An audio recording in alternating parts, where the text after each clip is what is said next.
Shalom Bapak Ibu Saudara yang terkasih, puji Tuhan kita bersyukur pagi hari ini karena kita boleh ada sebagaimana kita ada. Kita bersyukur buat acara Thanks God It's Monday, di mana Tuhan sudah memberkati kita pagi hari ini. Sebelumnya mari kita satu dalam doa. Kami bersyukur ya Tuhan karena kami boleh ada sebagaimana kami ada. Kami percaya Tuhan belum selesai dengan hidup kami sehingga kami boleh Tuhan izinkan memperoleh satu kesempatan lagi. Tuhan memberikan kami nafas kehidupan, umur yang panjang. Untuk itu kami mau memulai sepanjang minggu ini bersama dengan Tuhan. Urapi dan berkati kami. Di dalam nama Tuhan Yesus kami berdoa. Haleluya. Amin. Bapak Ibu Saudara, kita lihat bahwa hari-hari ini segala sesuatu yang ada di sekeliling kita bisa berubah. Di dalam Kejadian pasal yang ke-8 ayat 22 berkata bahwa selama bumi masih ada, takkan berhenti musim menabur, menuai, panas, dingin, kemarau, hujan, siang, malam. Situasi yang ada di sekeliling kita tidak bisa mengendalikannya. Tetapi yang terpenting dalam kehidupan kita adalah bagaimana kita meresponi apa yang ada dan datang dalam kehidupan kita. Ada satu pepatah yang berkata bahwa kehidupan ini seperti roda yang berputar, kadang di bawah, kadang di atas. Mungkin hari ini Bapak Ibu Saudara sedang ada di atas.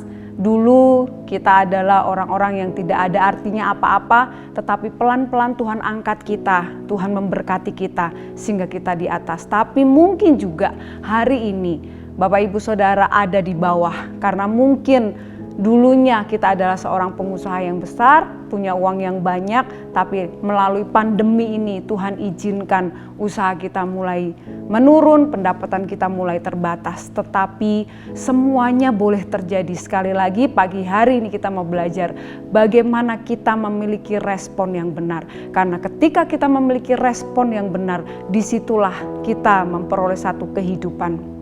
Kita bisa berbahagia, kita bisa berhasil, kita bisa sukses karena kita memiliki respon yang benar.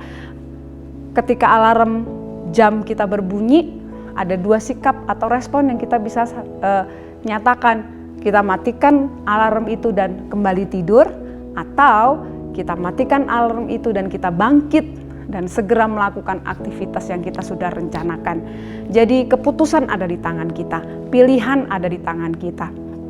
Bahkan dalam setiap masalah, setiap tantangan yang ada dalam kehidupan kita, kita dibutuhkan respon. Masalah-masalah itu selalu ada selama kita masih hidup.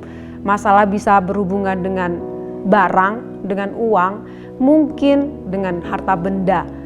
Kita mungkin hari-hari ini sedang menghadapi masalah ekonomi, masalah keuangan. Bagaimana kita meresponinya? Ayo, saya mendorong setiap kita. Engkau punya Tuhan yang besar, engkau punya Tuhan yang dahsyat dan ajaib. Percaya bahwa Allah sanggup mengadakan yang tidak ada menjadi ada. Allahku akan memenuhi segala keperluanku menurut kekayaan dan kemuliaannya. Mari kita responi semuanya dengan baik. Bahkan dalam masa pandemi ini mungkin ada banyak yang di PHK, ada banyak yang usahanya mulai menurun, pendapatannya mulai menurun. Berpikirlah positif bahwa semuanya ini Tuhan izinkan terjadi. Tuhan tidak pernah sekali-kali meninggalkan kita. Dia ada bersama dengan kita.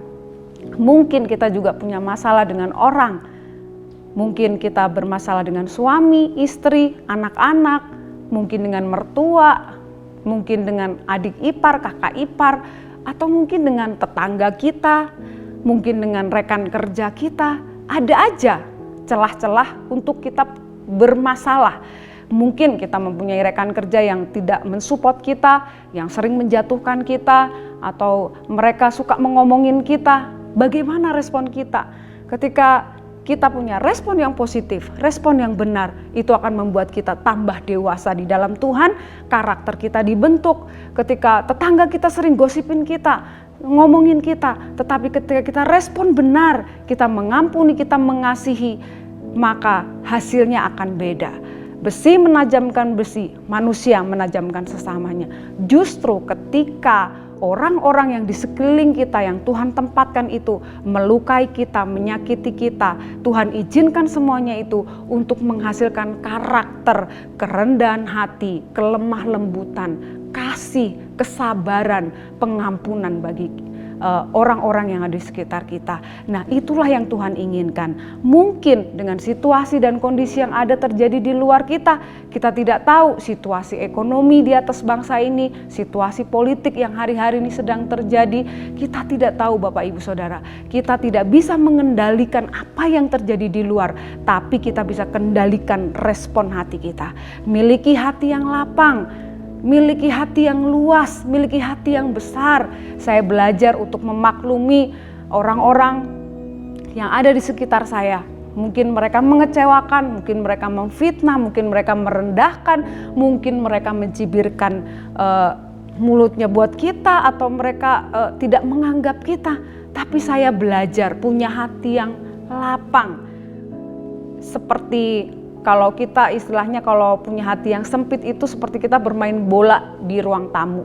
Ada banyak pernak-pernik yang ada di ruang tamu. Ketika kita main bola maka hancurlah semuanya. Tapi ketika kita main bola di tanah lapang, kita mau tendang, mau jungkir balik, mau apa, tidak ada sesuatu pun yang terganggu. Miliki hati yang lapang. Orang boleh melakukan hal-hal yang tidak baik dalam kehidupan kita, tetapi miliki respon yang benar. Kita sering dengar bukan soal benar atau salah, tapi respon yang menentukan.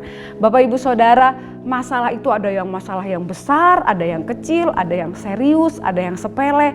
Kalau kita tidak berusaha untuk bisa memanage, meresponi semuanya dengan baik, masalah-masalah sepele pun kita anggap menjadi besar, kita blow up, kita pikir menjadi sesuatu yang berat, maka kita akan penuh dengan masalah. Tetapi belajarlah untuk meresponi semuanya dengan baik. Ada satu ilustrasi yang saya dengar ya tentang kopi tumpah. Suatu pagi satu keluarga, seorang ayah yang sudah mempersiapkan diri untuk berangkat ke kantor, anaknya udah siap untuk sekolah, hari ini ada ulangan, istrinya sudah menyiapkan kopi dan kue untuk sarapan. Tiba-tiba dengan sukacita anaknya datang, "Papa, hari ini aku ulangan, doain ya aku dapat nilai yang bagus." Prak, tiba-tiba tangannya tidak sengaja kena kopi itu dan tumpah di celananya. Secara mendadak papanya emosi, marah karena mungkin dia juga banyak pikiran. "Kamu ya gak lihat-lihat, mama juga begitu, taruh gelas sembarangan." Dan anak ini ketika dibentak, "Matamu di mana?" Akhirnya anak ini mulai teriak, nangis, tidak bisa menguasai diri. Papanya marah-marah, ngomel-ngomel dan ganti baju. Tetapi apa yang terjadi ketika bapak ini meresponi hal itu dengan amarah?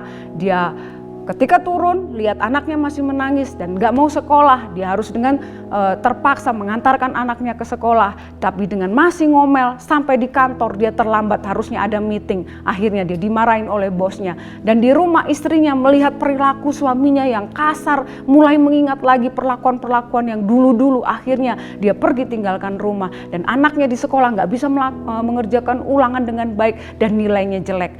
Bapak Ibu, ketika responnya jelek, respon kita nggak benar, maka semuanya jadi hancur. Coba kalau tadi bapaknya responnya bagus, ya udah nggak apa-apa, kamu juga nggak sengaja nak, ganti baju, papa ganti baju, ayo kita cepat segera berangkat. Pasti semuanya akan baik. Tapi kalau kita responnya salah, maka semuanya akan salah. Untuk itu mari hari-hari ini kita belajar.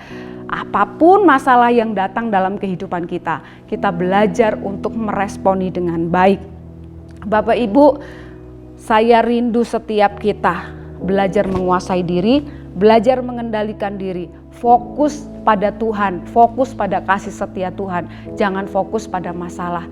Ada satu ilustrasi lagi yang saya pengen bagikan, bahwa respon itu sangat penting. Ingat cerita tentang seorang ayah yang dia beli mobil baru, ditaruh di garasi, dia pergi ke kantor sama istrinya, anaknya di rumah menemukan satu paku, dan dia pengen menggambar karena dia nggak mendapatkan tempat untuk menggambar.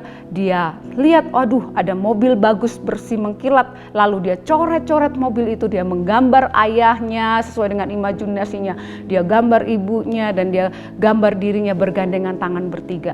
Ketika ayahnya pulang, Dia marah-marah, emosi. Ini siapa yang melakukannya? Ini mobil belum lunas, baru dibeli. Hancur seperti ini. Tanpa basa-basi ketika dia masuk ke rumah, dia panggil anaknya, dia main hajar, dia pukul tangan anaknya sampai babak belur. Dan singkat cerita, 3 hari kemudian anaknya mulai demam, panas tinggi, tapi papa mamanya nggak peduli karena amarahnya masih meluap-luap. Sampai akhirnya pembantunya mengatakan ini perlu dibawa ke dokter. Sampai di dokter karena sudah bernanah, sudah nggak diobatin, akhirnya mau tidak mau harus diamputasi. Tangan kedua anak ini akhirnya hilang. Dan ketika anak itu sadar, "Papa, mana tangan aku? Papa, aku minta ampun, aku mohon maaf, aku gak akan ulangi lagi, tapi kembalikan tanganku."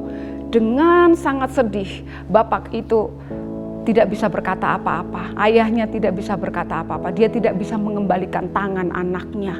Hanya karena emosi, hanya karena tidak bisa menguasai diri, tidak bisa mengendalikan diri, sehingga semua kejadian tidak bisa diulang kembali. Bapak, Ibu, Saudara, saya berdoa, masalah apapun yang kita hadapi hari-hari ini, percaya Tuhan ada bersama dengan kita.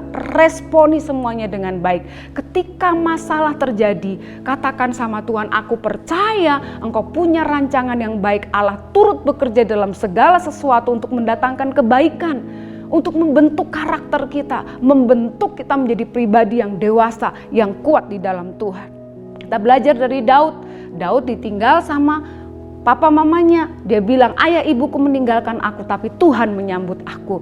Dia dikudeta oleh anaknya sendiri. Dia tidak dianggap oleh orang. Orang banyak memusuhi dia, bahkan Saul mengejar-ngejar dia, bahkan akan membunuh dia. Tetapi dia punya respon yang benar. Bahkan ketika kesempatan untuk membunuh Saul sekalipun, dia katakan, aku tidak akan melakukan itu karena dia hamba Tuhan yang diurapi. Bahkan ketika dalam kejayaannya juga, dia sempat jatuh dalam dosa. Dan ketika dia ditegur, dia punya respon hati yang benar. Makanya Tuhan mengatakan, dia berkenan kepada Tuhan. Bapak, Ibu, Saudara, apapun yang mendatangi hidupmu hari-hari ini, miliki respon hati yang benar. Fokus pada Tuhan, jangan fokus pada masalah.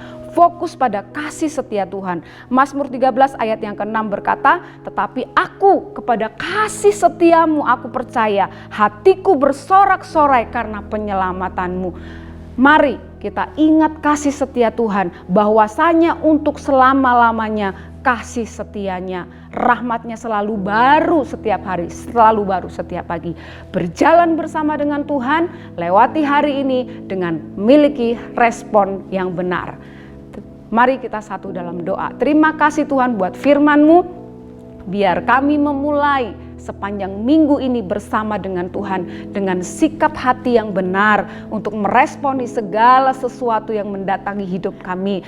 Karena kami percaya bersama dengan Tuhan kami sanggup lakukan perkara. Bersama dengan Tuhan segala perkara dapat kutanggung di dalam Dia yang memberi kekuatan kepadaku. Terima kasih Tuhan, berkati kami semua, setiap umat-Mu. Beri kami kemenangan demi kemenangan bersama dengan Tuhan. Di dalam nama Yesus kami berdoa. Haleluya. Amin. Tuhan memberkati.